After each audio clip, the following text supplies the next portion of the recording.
going on YouTube? Recently I purchased a 10 by 10 Aero metal shed, and this video I'm going to show you guys how to build the base that the shed is actually going to sit on. If you mount the shed directly to pressure treated wood, it will actually void the warranty.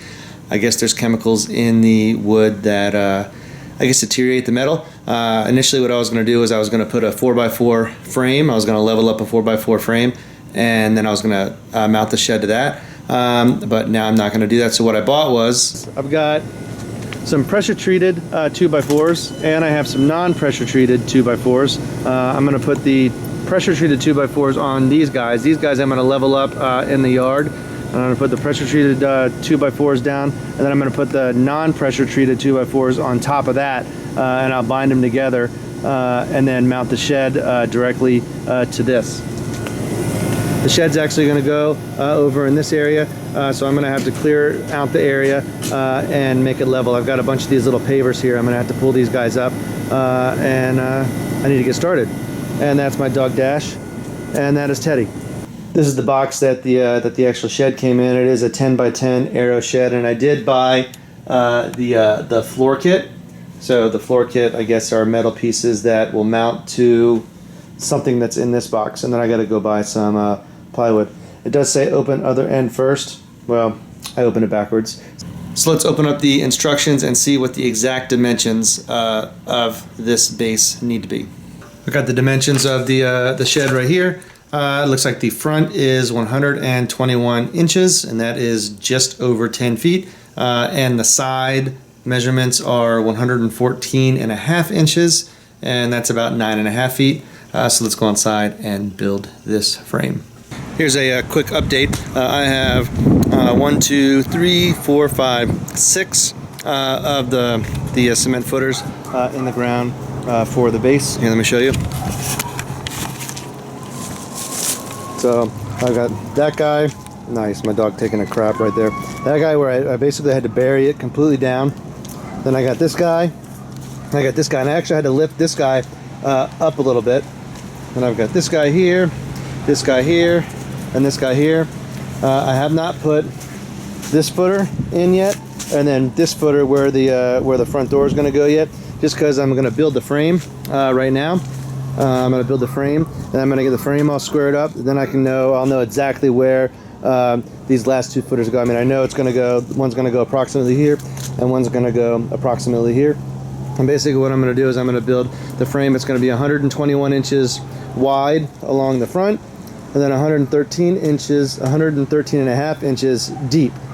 So I'm going to build the top of the frame first. I'm going to cut these boards first because these are 10-foot 2x4s, and then I'm going to lay it down on the ground, and then I'm going to put the pressure treated boards here on top of that, and I'm going to secure those to the non-pressure treated boards, and then I'm going to flip it over and put it down here, so that way the pressure treated stuff is down, and everything is actually perfectly level. These guys are all perfectly level. These guys are all perfectly level. You know, I run a 10-foot 2x4 from here, you know, to here, and it's perfectly level. So I do have some bricks in the center here that I didn't remove, but I actually don't think that they're going to be in the way, so they're just going to stay there. So let's start cutting the wood.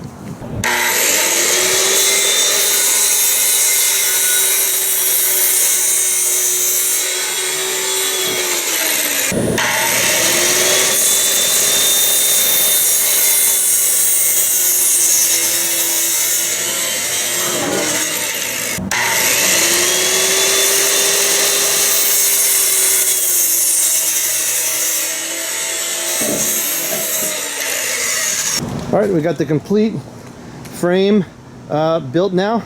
I've got the pressure treated side up and the unpressure treated side down. So what we need to do is we need to flip it over and set it here, get it squared up, and then mark where my last two footers need to go. Here we have the complete frame of, like I initially said at the beginning, I was going to do pressure treated 4x4s, but since the instructions said that you can't have pressure treated wood touching the metal shed, I had to go with the pressure treated 2x4 on the bottom and then the non-pressure treated 2x4 on the top.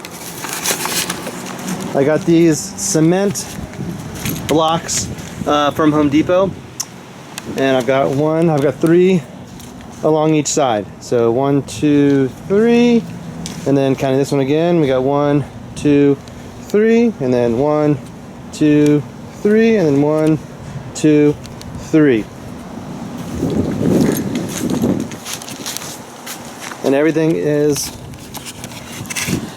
perfectly level. When I dug the hole out for the cinder blocks, I used like a tamp, and I tamped it down really hard, and then I actually put some sand in, and then I set the cinder block on, and I made sure it was level this way and level this way, and I did that to all these holes.